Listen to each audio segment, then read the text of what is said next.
왜냐하면 역사를 바라보면 영적인 공부가 지구에서 여기에 볼 때 가장 큰 장애물은 무엇인가를 보는 것이었는데요. 많은 열정적인 사람들이 영적인 길에서 발견했던 장애물들이 있었습니다. 그들은 말이 큰 장애가 된다는 것을 알았습니다. 또 자신에게 이렇게 물어볼 수 있습니다. 가장 큰 자산은 영적인 인간, 인류를 위한 스승에게 가장 큰 자산과 기회는 무엇인가? 그리고 그들이 진보를 이루는 기회는 무엇인가 하면 또 언어입니다. 여기에 간단한 이유가 있는데 지구와 같은 행성에서 이 집단의식의 밀도와 이러한 밀도 때문에 텔레파시로 소통하는 것이 매우 어렵습니다. 그래서 영적인 가르침은 언어로 나가야 합니다. 그래서 어떤 차원에서 영적인 가르침을 말로 나가는 것은 기회가 될 수 있고 영적인 영역에서 소통이 말로 이루어질 수밖에 없지만 또 다른 면으로 볼 때 말이 영적인 진보에서는 많은 장애로 작용합니다. 왜 그럴까요? 왜 그러냐 하면 사람들에게는 이런 경향이 있습니다. 그들은 특정한 표현이나 말에 집착합니다. 그들은 말로 정의를 내리거나 궁극의 진리를 규정하고자 합니다. 또 다른 이유는 논리적인 사고와 지적과 분석적인 합리적인 사고는 말로 여러 가지 속일 수 있습니다. 이 마법사를 보면서 마법에 속임을 하듯이 또 영적인 길에서는 말로 속일 수 있습니다. 말로 해석을 할 수 있고 또 이것을 아주 분석적으로 말 자체를 분석해서 끊임없이 해석을 달리할 수 있습니다. 이것을 힌두 브라만이 하는 것이고 또 부처가 거기에 대해서 반박을 했고 부처가 더 이상 몸을 가지고 있지 않을 때 지적인 불교인들이 비슷한 것들을 하기 시작하였습니다. 여기서 예수님이 있었을 때 또 가톨릭 교회가 있었을 때 또 신학자들이 예수님의 가르침에 대해서 또 그랬고 현대인들을 보면은 과학 유물론자들이 과학적 가르침이나 발견을 가지고도 그랬습니다. 그리고 영적인 학생들은 가르침을 보면서 옛날 것, 현대 것을 보면서 똑같이 그렇게 합니다. 끊임없이 말의 의미에 대해서 논쟁을 하고 이것을 어떻게 해석할지를 가지고 반박하며 궁극의 해석이 무엇인지를 가지고 논쟁합니다. 여기서 보여지는 경향성을 보면 영적인 길에서 사람들이 많은데 그들은 이것을 뒤로 바라봅니다. 그들은 언어로 된 오래된 가르침을 가지고 고대 가르침을 보면은 베다 가르침이 가장 오래됐을 거고 또 부처의 가르침이 그랬을 거고 구약이 그랬고 예수님의 가르침이 그랬고 나중에 불교의 경전 해석과 코란의 해석 그리고 새로운 가르침 상승마르처의 과거 가르침을 가지고도 그랬습니다.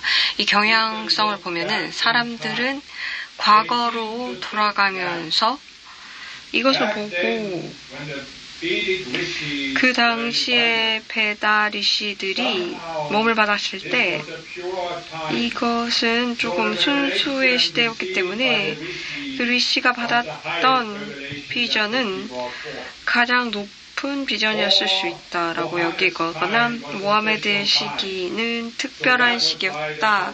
그래서 코란이 궁극의 가르침이다라고도 말합니다. 이러한 사람들은 신문을 열고 TV를 보고 책을 보고 인터넷을 보지 않나요? 그들은 많은 진보가 사람들의 삶의 질에서 몇천 년보다 더 삶의 질이 높아진 것을 모르나요? 이러한 진보가 왜 일어났는지를 질문하지 않나요? 그들은 이 진보가 일어난 것이 집단의식 수준이 수천 년 전보다 더욱더 높고 모하마드든지 예수님이라든지 부처의 시대보다 훨씬 높다는 것을 모르나요? 그 당시에 이해가 됐던 것들이 그 당시에 10,000년 전에 나왔던 것이 어떻게 지금보다 더 높다고 볼 수가 있어요? 집단의식이 훨씬 지금보다 낮았던 수준에서 나왔던 가르침이 어떻게 높다고 할 수 있나요? 그래서 그게 말이 되나요? 어떤 경우는 그럴 수 있다고 할 수 있고요. 아니면은 그것을 생각조차 하지 않을 겁니다. 왜 사람들이 나중에 나온 것들이 뭘 보지 않고 왜 옛날 것을 볼까요? 그 당시에 보여줬던 가르침은 의식 수준이 낮은 수준이었습니다. 그것은 무슨 의미일까요? 그 당시에 주어진 가르침은 그렇게 정교하지 않았다는 거죠. 지금 나가는 것보다 훨씬 정교하지 않습니다. 다시 말하자면 그 가르침 그리고 언어를 사용하는 그런 가르침이 정교하지 않았다는 거죠. 그래서 해석의 여지가 더욱더 많습니다. 해석의 여지가 많을수록 그들의 논리적인 사고로 많은 속임을 일으키고 사람들이 논리적 사고에 빠져서 브라만이 여러 가지 것을 얘기하면서 자신의 지식 수준을 높이 층하면서 우월성을 자랑합니다. 그들은 그 우월성을 포기하고 싶어 하지 않습니다. 그래서 오랜 가르침에 의존하면서 그것을 해석하는 방안을 끊임없이 논쟁합니다.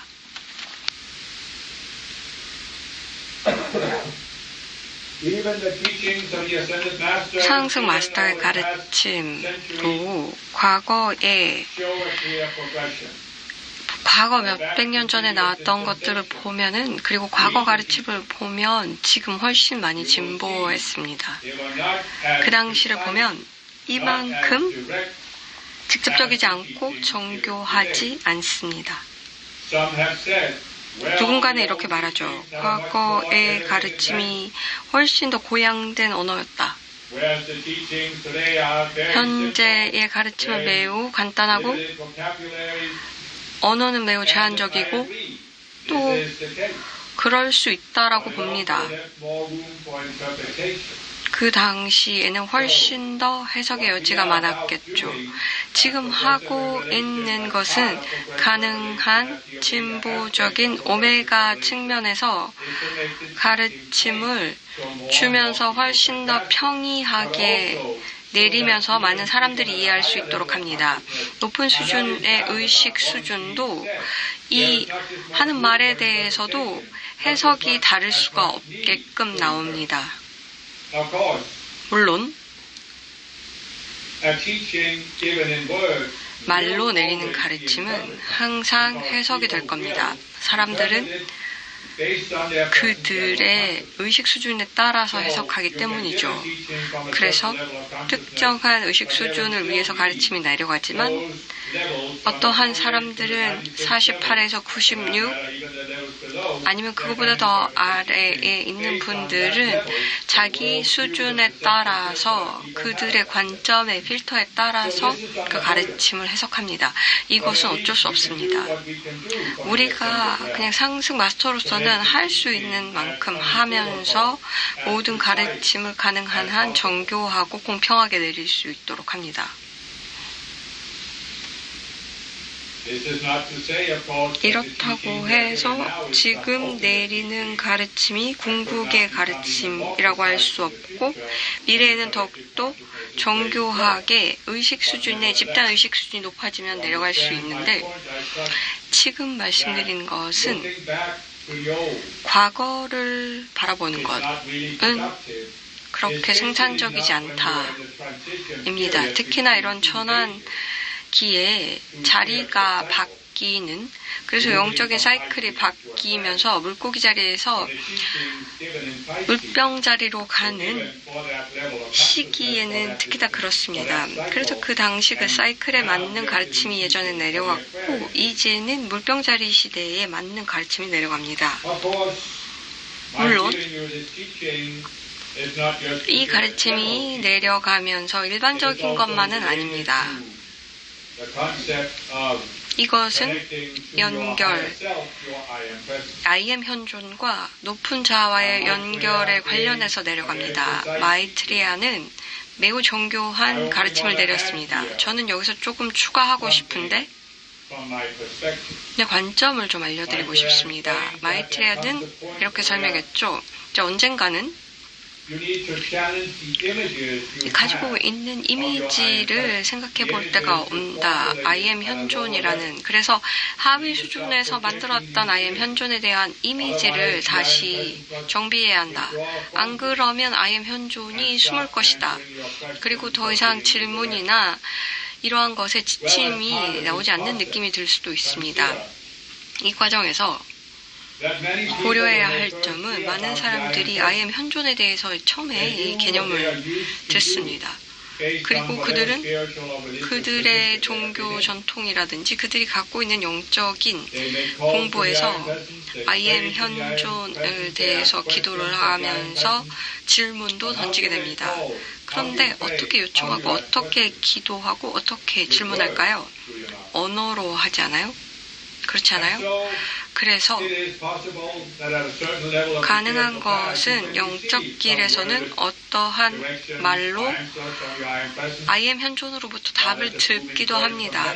이것이 천국에서 나오는 것이 아니라 내면의 소리로 들리기도 합니다.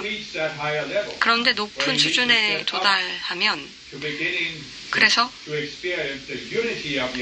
IM 현존과의 합의를 경험하는 수준에서는 이제 합의를 얻기 위해서 IM 현존과 언어로 말하는 것이 아니라 그래서 질문을 하고 요청을 하는 게 아니다라는 걸 알게 될 거예요. 왜 소통을 말로 해야 할까요? 그럼 외부에 있는 존재와 말을 하잖아요. 소통하려면. 나와 분리된 존재와 말을 하겠죠. 이렇게 다른 인간과 소통을 하기 때문에 말을 사용할 수밖에 없다는 것도 이해는 합니다. 그렇지만 말로 소통하는 것이 장애가 될 때가 옵니다. 그렇게 합의를 될 때는 또 달라집니다. 그래서 단순하게 의식적으로 결정을 하셔야 합니다. 더 이상 IM 현존을 언어로 접근하지 않도록 하고 어떠한 말로 되는 대답을 얻을 것이라는 기대를 이제 그만하고 이 존재로부터 어떠한 충동이 올 수는 있지만 이것은 말이 아니라 어떤 감각이나 이미지로 올 수도 있고요. 결국 마이트레아가 얘기하듯이 그것도 사라질 것이고 그리고 가다 보면 더 이상 노력을 해서 어떤 존재라든지 어떤 창조원에게 무엇을 얻으려고 하지 않습니다. 왜냐하면 마이트레아가 말했듯이 그러한 노력들이 사라지게 되면서 I am 현존과 conscious you와 그리스도 마음과의 이 거리감이 사라집니다. 더 이상 내 존재에게 뭘 요구하지 않고 무엇을 받으려고도 요청하지 않습니다. You are just one with the ocean of the presence, and your mind rises and ebbs and flows with the 그냥 presence. 파도처럼 올라갔다 내려갔다 하게 됩니다. 그것을 분석하지도 않고 합리화하지도 않습니다. 해석하지도 않고 설명하려고 하지 않고 어떤 우주의 맥락에서 어떤 것이 중요하다 이런 얘기도 하지 않습니다. 단순히 그냥 있어요. 존재와 있고 존재가 나와 있습니다. 그렇기 때문에 언어의 소통이 필요 없습니다.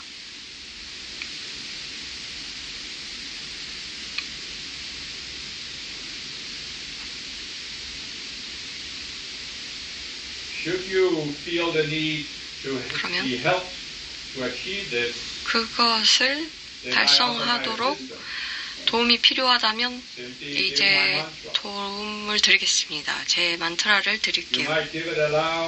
이걸 크게 9번 하실 수도 있고요. 그리고 눈을 감고 내면으로 들어가서 만트라를 하지 말고 만트라가 그냥 떠오르도록 하십시오. 그러면 만트라도 언어잖아요 라고 할 수 있죠. 그런데 소리예요. 의미는 없어요. 그래서 외부의 마음으로 머리로서 해석할 수도 없어요. 그 만트라가 무슨 의미인지 인터넷에 찾아볼 수 있지만 그런데 거기에 만트라의 의미에 대한 해석이 17개 더 있기 때문에 그게 무엇이 맞는지 알 수가 없어요. 그래서 의미를 찾으려고 하지 말고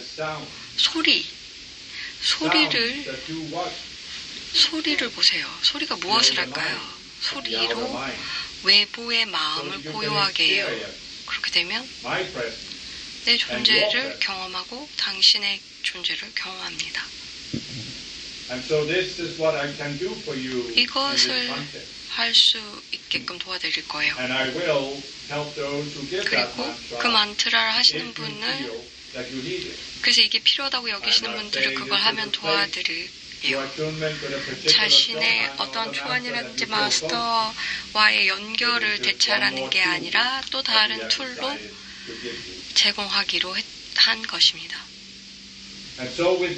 그래서 이것으로 여러분들에게 드렸고요. 그리고 이렇게 드릴 수 있어서 기쁘고 그렇게 훌륭하게 마련하신 이런 행사 너무 감사합니다. 이러한 행사가 가지고 있는 영향이 감정, 멘탈 아이덴티티 체에 일어나는 것을 볼 수 있습니다. 비록 이것을 생각으로 함께 소통할 수는 없어서 그냥 제 말만을 받으실 텐데요. 이것으로 여러분들을 사랑으로 내 가슴의 사랑으로 봉인합니다.